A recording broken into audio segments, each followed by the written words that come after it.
Oke, assalamualaikum warahmatullahi wabarakatuh. Kembali lagi bersama saya Zai dari Berbo Spesialis. Oh ya, sedikit info, jangan lupa mampir ke kita karena setelah sekian lama, sekian purnama PSBB mengetat dan terjadi banyak penutupan toko-toko atau ditahan kedai keramaian. Nah, sekarang sudah Jakarta sudah mulai mereda. Kita kembali buka.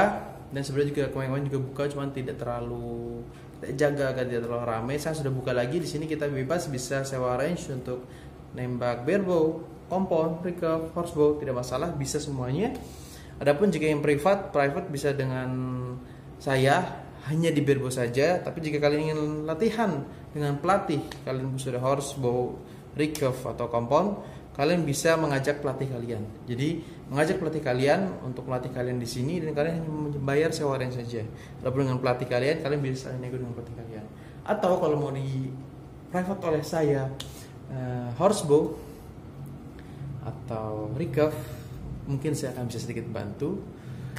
Kalau compound mungkin nanti akan ada pelatih dari sini jika kalian tidak punya yang bisa membantu juga. Kebetulan di sini teman kita dan ada coach kita juga, dia sudah bermain compound. Oke, kembali ke pembahasan, yaitu menentukan wake pada riser barebow.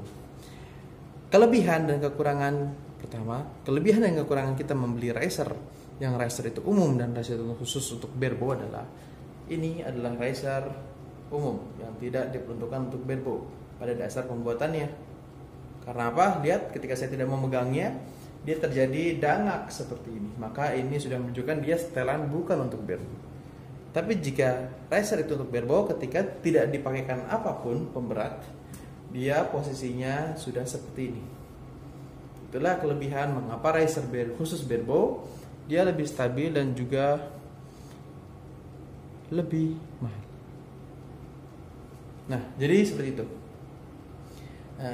Maka dari itu kita perlu yang namanya memberikan pemberat. Pemberat baik terserah, boleh yang bagus, boleh yang murah, boleh yang jelek, boleh yang mahal.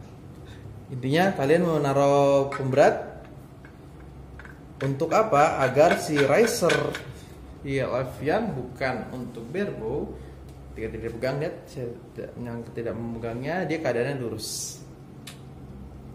Ini sudah balance untuk barebow. Jika ada pertanyaan kenapa di atas dan di bawah, perbedaannya apa ketika saya memasang di atas atau di bawah?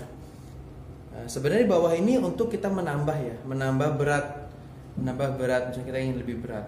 Atau beberapa orang ada yang lebih cocok dia memasangnya seperti ini di bawah sini. Ya. Dia lurus juga, sama, lihat, sama-sama lurus. Tapi saya merekomendasikan, sekali lagi ini menurut saya, lebih bagus kita memberikan titik terberat itu di atas, tidak di bawah. Karena apa? Kita di barebow ini tidak memiliki side bar atau side bar di recurve. Jadi stabilizer yang kanan dan kiri. Jadi kita rentan untuk terjadinya goyang. Ketika kita taruh di sini lebih identik kita terjaga dari goyangan itu ketika rilis, karena dia masih dekat dengan grip.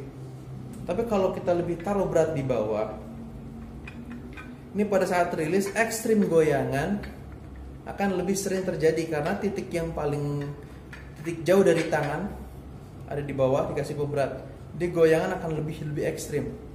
Nah, boleh dibuktikan saja, nanti kalian coba rasakan. Adapun ada pertanyaan lain, Coach, kenapa harus pemberat itu 500, 300, 200, sekilo, 2 kilo, 3 kilo? Oke, jadi pada barebow pemberat selain untuk menstabilkan agar riser bentuknya lurus, juga menentukan kecocokan pada saat kita memakai LBS tertentu dan saat kita aiming. Kenapa? Atau bagaimana caranya? Oke, pada saat kita memasang LBS, misal 30 LBS, laki-laki biasanya memulai dengan 400 atau 500 wake-nya, wanita 300 atau mungkin 200. Ya, percobaan awal memasang, busur sudah lurus, yang penting patokan awal. Ketika di aiming dengan LBS 30, ujung anak panah yang dia pakai untuk membidik. Ini target kuning, ya, kamera target kuning membidik. Ketika dia full draw membidik, maka terjadi aiming anteng seperti ini. Setelah anteng, dia ngerasa ketika aiming mungkin dia masih di merah bawah, dia naikkan ke atas. Dia mau bergerak ke atas anteng, atau dia coba iseng arahkan ke bawah lagi.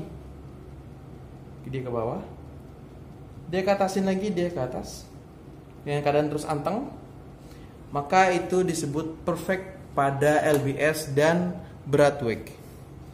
Perfect, berarti nggak usah diganti-ganti lagi, nggak usah ditambah-tambah lagi LBS dan wake-nya, sudah cocok. Tapi kalau saat membidik aiming, misalkan yang tadi kita coba dengan 30 LBS, kan coba dengan 34 LBS, kita aiming di kuning, terjadi seperti ini. Walaupun kecil ya, misalkan ya, ke atasin dia bisa ke atas tapi tetap goyang-goyang, ke bawahin dia bisa ke bawah tapi tetap goyang-goyang. Nah, ini maka disebut dengan kekurangan wake. Maka dia perlu menambahkan beban wake-nya. Coba dari tambah 100, tambah 200 sampai terjadi seperti tadi, aimingnya anteng, di ke atasin dia bisa, ke bawahin dia juga bisa. Jadi maksudnya itu mau nurut tangan kita, mau kita naikin dia kuat, tidak berat, ke bawah juga tidak, dan karena tetap anteng. Nah, ada kejadian lain saat aiming dia anteng, ya, misalnya dia aiming masih di merah bawah, anteng, dinaikin ke kuning, wah, ngeden, berat, gak kuat, ya, ke bawahin, lancar, ke atas lagi, wah, gak kuat. Itu tandanya beratnya cocok, membuat dia stabil aimingnya, untuk di LBS-nya cocok, karena dia membuat aiming itu anteng. Tapi untuk tangan kirinya, bow hand-nya, left hand-nya atau bow arm-nya itu tidak cocok, keberatan. Jadi dia tidak bisa mengontrol naik atau turunnya beban pada riser. Jadi dia perlu mengurangi sedikit beratnya, tapi jangan sampai terjadi ketika aiming bergerak. Oke, jadi seperti itu. Pemilihan wake pun bukan karena kita maunya ringan, maunya berat, bukan karena kita maunya gini, maunya gitu, ya semua tetap dengan hitung-hitungan. Oke, sekian, semoga bermanfaat. Sekali lagi, ini menurut saya, semoga berguna.